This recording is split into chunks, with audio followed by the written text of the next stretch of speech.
직업의 세계로 떠나봅니다. 한경자벤조이 강홍민 기자 나와 있습니다. 어서 오세요. 안녕하세요. 오늘 저도 되게 궁금했던 직업이에요.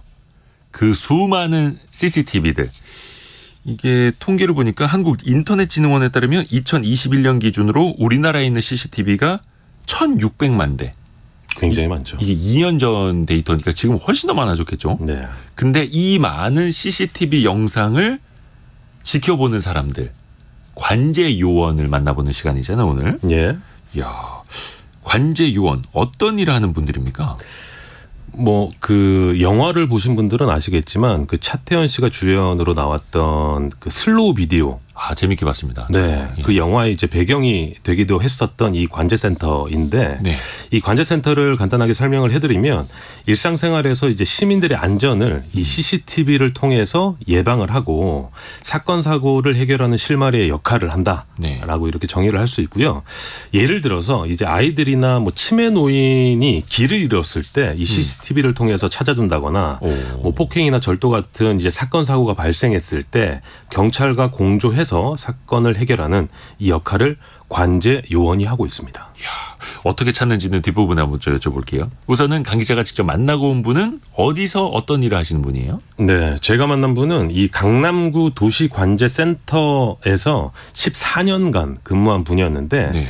보통 이 관제센터가 이 시마다 아니면 구마다 다 있는 건 아니에요. 그래서 이제 시 또는 구 차원에서 예산을 투입해서 이 센터를 설립하고 운영을 하게 되는데 이 센터가 없는 경우에는 시청이나 구청의 관제 요원이 각각 배치가 돼서 이 관할 지역을 체크를 하게 되어 있습니다.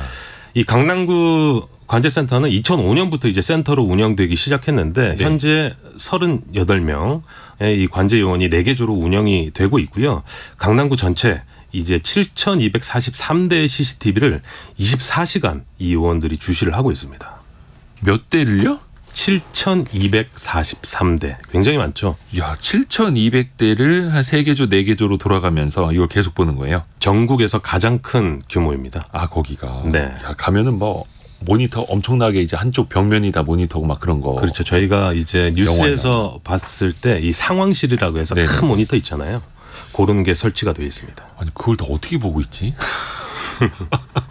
만약에 CCTV 보다가 앞에서 치매 노인이 길을 잃어버렸거나 아니면 경우에 따라서 뭔가 좀 거동이 이상한 사람, 네. 수상한 사람이 보일 수도 있잖아요. 그럴 그렇죠. 땐 어떻게 하게 되나요? 이제 우선 수상한 사람이 포착이 됐다고 하면 즉시 관제센터 내에 있는 팀장에게 보고를 한 뒤에 예. 각 관할 지역 지구대에 무전으로 보고를 하게 됩니다. 경찰에게. 경찰에게. 경찰이 출동한 시간이 있으니까 이제 관제센터에서 수상한 이 사람을 계속 주시하면서 실시간으로 경찰에게 공유를 하고요. 특히 이제 수상함에 그치지 않고 범죄를 저지를 수도 있잖아요. 그렇죠. 그렇게 되면 이제 그 현장을 포착하고 도주 경로를 파악하기 위해서 이제 미리 근처에 CCTV를 확보해서 이 투망 감시라고 하는데 이 투망 감시를 하게 됩니다. 투망 감시, 그러니까 이 뭐라나요? 그물로 되어 있는 어망을 던지는 그렇죠. 것처럼 CCTV가 그럼 다 어디로 연결돼 있고 저 사람이 우회전해서 가면은 어떤 CCTV로 보면 되고 이게 다 연결이 되는 거죠. 그렇죠. 어떻게 보면 그런 부분들을 예측을 할 수 있는 것도 관제 요원의 역할인 거죠. 그러면 그 CCTV 위치도 다 꿰고 있어야 된다는 거잖아요. 맞습니다. 와, 엄청난 직업이네요. 근데 거기에 근무하시는 분들이 거의 다 여성분들이에요? 네, 이제 현재 이 센터의 관제 요원은 모두 여성이었고 예. 40대 이상의 주부로 구성이 돼 있었습니다. 예전에는 이 남자 관제 요원도 있었다고 하는데 네. 오래 근무를 하지 못해서 여성 위주로 이제 채용을 하고 있는 실정이고. 왠지 이해가 되는데요. 그러니까요. 이 직업 특성을 좀 살펴보니까 이 섬세하고 예리한 능력을 갖추고 있어야 되는 업무였고요. 그리고 업무 조건들을 보면 연령대가 조금 있는 여성들이 하기에 적합해 보였습니다. 이정옥 님이 눈이 너무 아프겠네요. 최 회장님이 어지럽겠다라고 보내주셨는데 이거 진짜 쉬운 일이 아닐 겁니다. 하루 종일 또 보고 있어야 되고 놓치면 안 되니까. 그래서 어떻게 보면은 중년 여성분들이 성격적으로도 그렇고 성향적으로도 차분하게 일을 하실 수 있는 환경. 네. 근데 여기는 24시간 돌아가야 되잖아요. 맞습니다. 일하는 환경은 좀 어때요?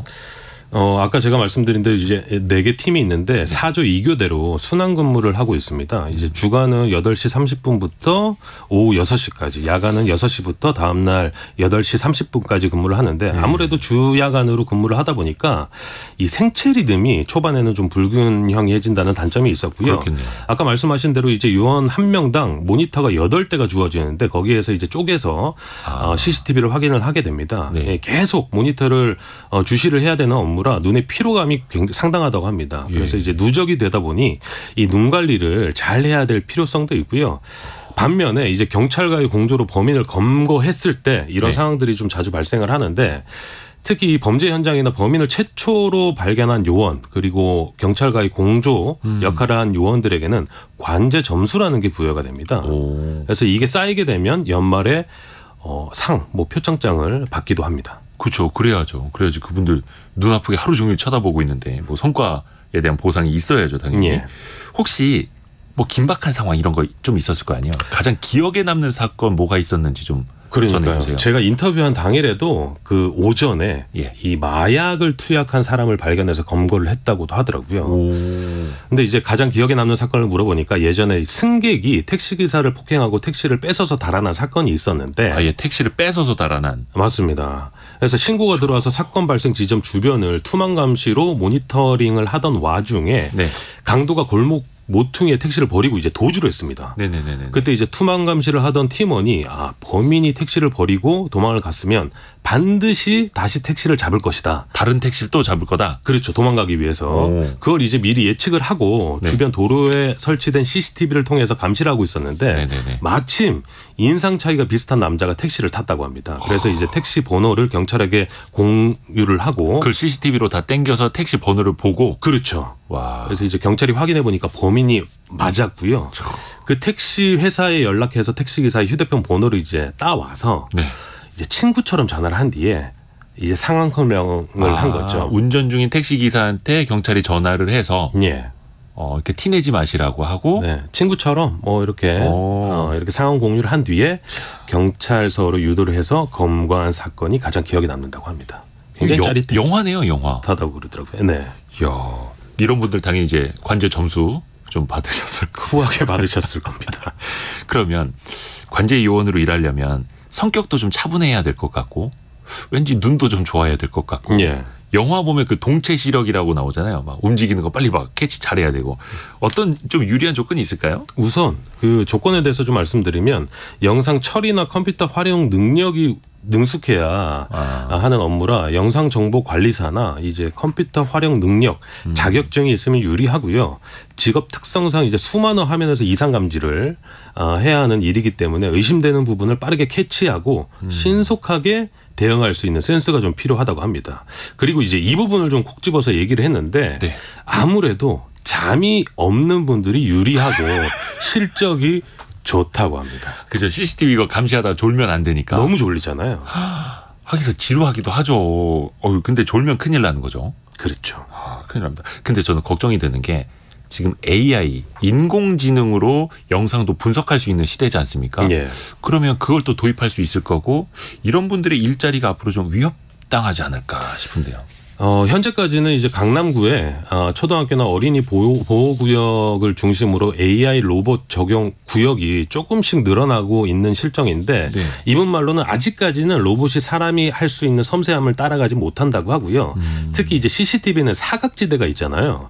예측 가능해야 하는 곳인데 이 사각지대는 그래서 이제 로봇은 아직까지는 할 수 없는 영역이라고 괜찮다고 합니다. 아하, 그래요.